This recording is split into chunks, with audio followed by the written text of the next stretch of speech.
నగర్ కర్నూలు జిల్లా కొల్లాపూర్ మండలం సోమశిలలో హెల్ టూరిజం హెల్ప్యాడ్ స్థలం వివాదంగా మారింది. ముందస్తు నోటీసులు ఇవ్వకుండా అనుమతులు లేకుండా దళిత రైతుల భూములను లాక్కోవడంపై మాజీ ఎమ్మెల్యే బీరం హర్షవర్ధన్ రెడ్డి తీవ్ర ఆగ్రహం వ్యక్తం చేశారు.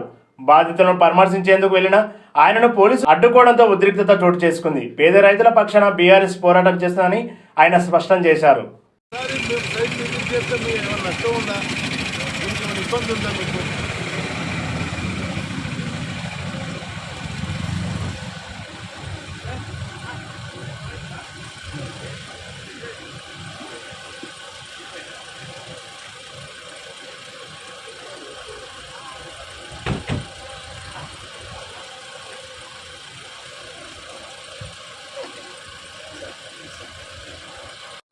ఇదెక్కడ దుర్మార్గం ఎస్సీలు గుంజుకోలేదు రాండి మీరు రాండి ఎక్కువ ఎక్కువ పోతేనే అవుతుంది దొబ్బుతాను గేట్ దొబ్బుతా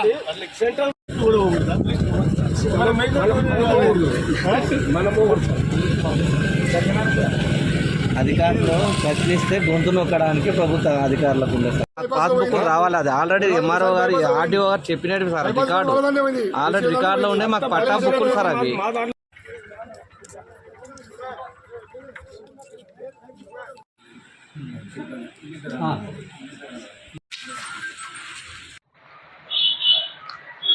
దళిత సోదరుల భూములను హెల్ప్యాడ్ నిర్మాణం కోసం అని చెప్పి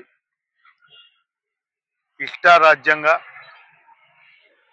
ప్రొసీజర్ చట్ట వ్యతిరేకంగా ప్రొసీజర్ ఫాలో కాకుండా ఆదివారం పూట అర్జెంటుగా మరి వారి భూములను తీసుకొని హెల్ప్యాడ్ నిర్మాణం కోసం అని చెప్పి తీసుకోవడం ఈ ప్రభుత్వం బాబు జగజీవన్ రామ్ జయంతి రోజు దళిత బిడ్డలపై చేస్తున్నటువంటి దాష్టికానికి నిదర్శనం అనే విషయాన్ని చెప్తా ఉన్నాం. గతంలో ఆనాడు వచ్చిన ఏ రోజైనా రైతుకు భూమి ఉంటే వారి పేదరికంలో ఉన్న రైతాంగానికి ఇచ్చిన భూములను ప్రభుత్వం ఒకవేళ ప్రజా ప్రయోజనార్థం కనుక తీసుకుంటే దానికి వాళ్ళకి నష్టపరిహారం ఇచ్చో దానికి ఆల్టర్నేటివ్ మార్గం చూయించో చేయాల్సినటువంటి పరిస్థితి ఉంది. కానీ ఎక్కడ ఏ పద్ధతి ఫాలో కాలేదు. జిల్లా యంత్రాంగం జిల్లా యంత్రాంగాన్ని సంప్రదించడానికి ప్రయత్నం చేస్తే ఎవరు కూడా స్పందించడం పరిస్థితిలో లేరు.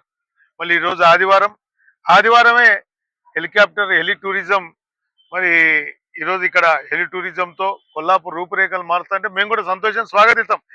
హెలిప్యాడ్ కాదు ఎయిర్పోర్ట్ కట్టండి, వీల్ వెల్కమ్. గతంలో మేము కష్టపడినాం, సోమశిల సిద్ధేశ్వరం బ్రిడ్జ్ తీసుకొచ్చినాం, అదేవిధంగా నేషనల్ హైవే తీసుకొచ్చినాం. రాష్ట్ర ప్రభుత్వం ప్రయారిటీలో ప్రాధాన్యతలు పెట్టి కొట్లాడి తీసుకొచ్చినాం. మీరు తీసుకురండి, అభివృద్ధి ఏంది మేము స్వాగతిస్తాం. కానీ అభివృద్ధి పేరుతో దళితుల యొక్క పొట్టగొడిచి దళితుల యొక్క నోరు కొడతా అంటే మాత్రం ఖచ్చితంగా చూస్తూ ఊరుకోం. ఖచ్చితంగా బీఆర్ఎస్ పక్షాన ఉండి పోరాటం చేస్తామని కూడా చెప్తా ఉన్నాం. ఇది ఎక్కడి పద్ధతి అండి? కనీసం రైతులను తీసుకుపోయి పోలీస్ స్టేషన్లో కూర్చోబెడతారు, అక్కడ ఏదైతే సైటుకు పోనిస్తలేరు. జిల్లాలో విచిత్రమైనటువంటి వ్యవస్థ నడుస్తూ ఉంది. ఒక వ్యక్తి ఇష్టానుసారంగా ఆయన స్వార్థం కోసం అడ్డదిడ్డంగా చేస్తున్నటువంటి ఈ నిర్ణయాలు ఏవైతే ఉన్నాయో అధికారులు కూడా ఒక్కటి గుర్తుపెట్టుకోండి, మీరు చట్టపరంగా చేస్తే మేమందరం కూడా సహకరిస్తాం, చట్ట వ్యతిరేకంగా చేస్తే ఖచ్చితంగా పోరాటం చేస్తామనే విషయాన్ని కూడా మీకు చేస్తాం. న్యాయ పోరాటం చేస్తాం, హైకోర్టును ఆశ్రయిస్తాం. ఖచ్చితంగా ఈరోజు అన్యాయంగా వాళ్ళపై ఎవరైతే ఇంత బరితెగిచ్చి చేస్తూ ఉన్నారో వారిని ఎవరిని కూడా భవిష్యత్తులో వదిలిపెట్టేది లేదనే విషయాన్ని కూడా ఈ సందర్భంగా చెప్తా ఉన్నాం. ఖచ్చితంగా మేము పోతుంటే అడ్డుకున్నారు, ఏం చేస్తాం? మేమన్నా శాంతియుతంగా పోయి రైతాంగాన్ని పలకరించి వాళ్ళకు ధైర్యం చెప్పే ప్రయత్నం ఏం చేస్తూ ఉంటే పోకుండా అడ్డుకుంటున్నారు. ఈరోజు హడావుడిగా ఒక నోటిఫికేషన్ లేకుండా ఒక పద్ధతి లేకుండా ఇది తీసుకోవడం అనేది ఈ ప్రభుత్వం యొక్క దురహంకారానికి నిదర్శనం అనే విషయాన్ని కూడా చెప్తా ఉన్నాం. ఖచ్చితంగా బీఆర్ఎస్ పార్టీ పక్షాన వారి వెంట ఉంటాం. ఈరోజు ఇది కేవలం కొందరు భూములను కాపాడుకోవడం కోసం, కొందరికి లాభం చేయకోసం కోసం ఈరోజు పేద దళితుల భూములను గుంజుకుంటా ఉందనే విషయం చెప్తా ఉన్నాం. కాబట్టి ఖచ్చితంగా దళితులకు న్యాయం జరిగే వరకు ఖచ్చితంగా బీఆర్ఎస్ పక్షాన పోరాటం చేస్తాం. నేను జిల్లా కలెక్టర్ గారికి కోరుతా ఉన్నా, అసలు ఏ విధంగా మీరు ఆ ల్యాండ్స్ లో హెలిప్యాడ్ కట్టాలని నిర్ణయానికి వచ్చారు? టెక్నికల్ గా ఫీజబిలిటీ ఏంది? రేపు భవిష్యత్తులో అక్కడ ఏదన్నా జరిగితే దానికి బాధ్యత ఎవరు వహిస్తారని చెప్పి నేను జిల్లా కలెక్టర్ గారిని అడుగుతా ఉన్నా. టెక్నికల్ గా దాన్ని ఏమన్నా మీరేమన్నా చూసినారా? టెక్నికల్ గా అది అన్ని రకాలుగా రేపు భవిష్యత్తులో చిన్న కొల్లాపూర్ లో గతంలో నుంచి కూడా ఎప్పుడైనా నాయకులు వచ్చిన హెలికాప్టర్లు ఏ విధంగా ఏర్పాటు చేస్తారో మీకు అందరికి తెలుసు. టెక్నికల్ గా ఆ కోఆర్డినేట్స్ అవన్నీ కూడా భవిష్యత్తుకు ఎలాంటి టూరిజానికి సంబంధించిన వారికి కూడా ఎలాంటి ఇబ్బంది లేకుండా ఏర్పాటు చేసేదానికి దానికి ఏమైనా పద్ధతి ఏమైనా ఫాలో అయినరా అని చెప్పి అడుగుతా ఉన్నా.